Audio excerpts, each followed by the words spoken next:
for the first time to see what it would be like. This is a rental company here in Moab that comes out and sets up the trailer and gets it all ready for you. So give you a little walk around. It looks like the trailer has solar, a little bit of battery here. Looks like they take off the hitch there so no one could take it anywhere. Nice little awning up here, a little bike rack. Looks like it holds 2 bikes and probably something else. This particular trailer looks like it's made by Escapod. Here's the entryway. There's a door on each side of the trailer, and then inside here is the bed area with some nice sheets. It was a real comfortable bed.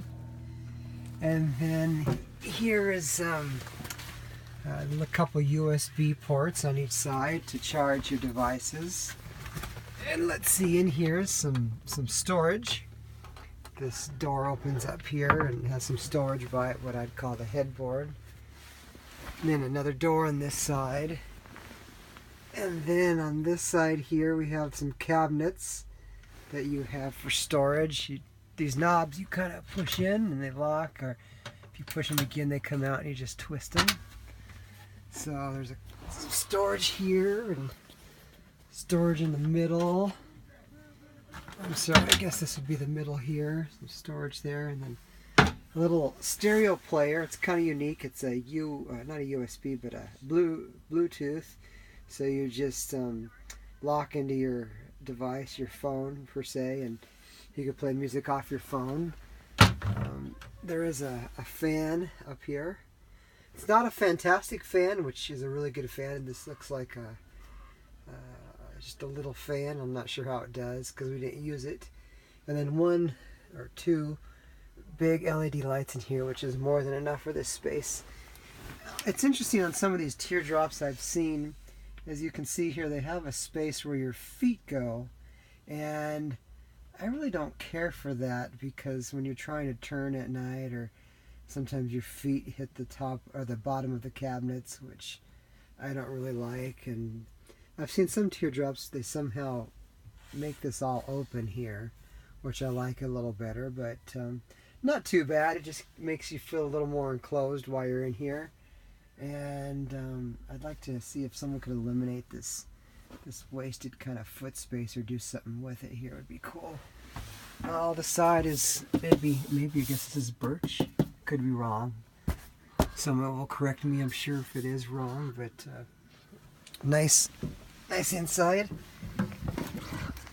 Alright, and then out here we'll go to the galley in the back, and the galley has a gigantic Yeti cooler, and a couple of our watermelons are sitting there, and a stove, a 2-burner stove. One burner's bigger than the other.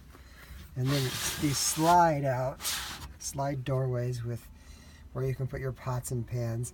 I actually like these slide doorways. I would even want these kind of on the inside. Those are pretty cool. They just take up less space. I don't like a door that swings because, for example, the door on the inside, I try to open up all the time, and I'm on the other side, and I just had a hard time reaching around the door. So you can store stuff here. And then it has, looks like 3 drawers and some silverware and coffee cups and towels. Oh, there's towels back here. I didn't know that. And some coffee cups and plates. And then this Yeti cooler slides out so you can get to it. This particular galley does not have a sink back here, which is a downside. But they did bring us this little sink setup here, which worked out pretty well. It's just something else you have to carry. So galley's pretty nice and basic. LED light up top here, which was more than enough light for the nighttime. A propane bottle on this side.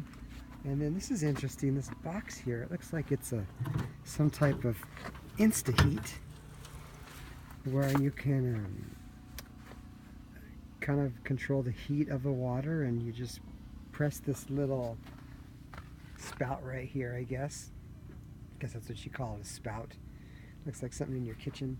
And voila, water comes out, and if you just wait a second, the hot water comes out.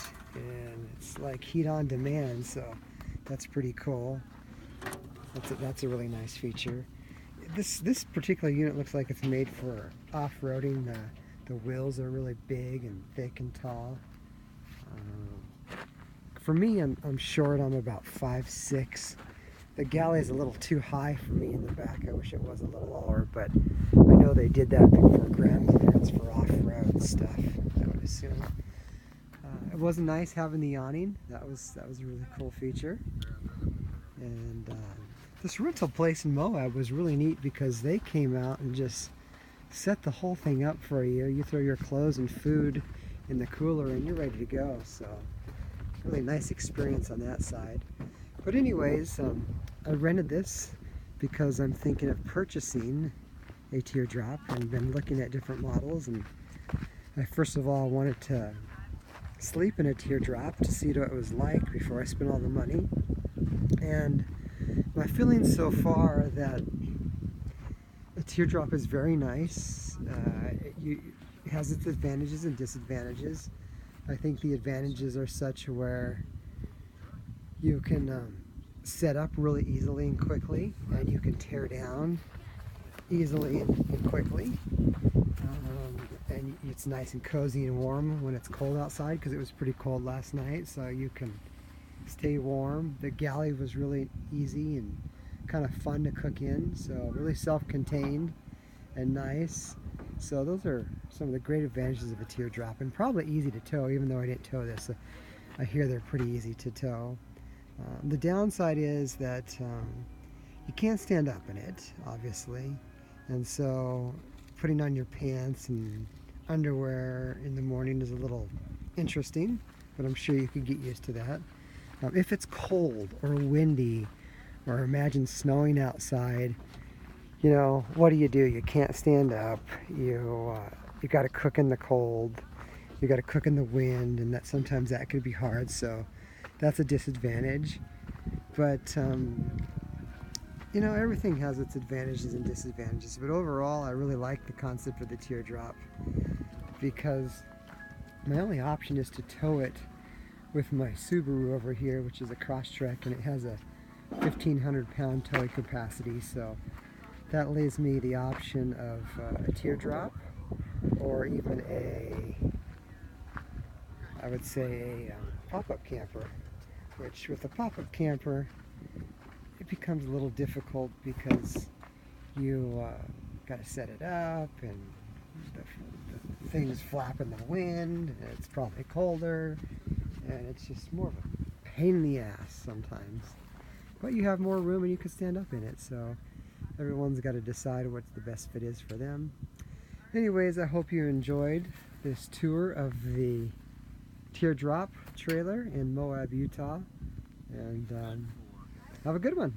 Till next time, be awesome, stay awesome, just awesomeness. See ya.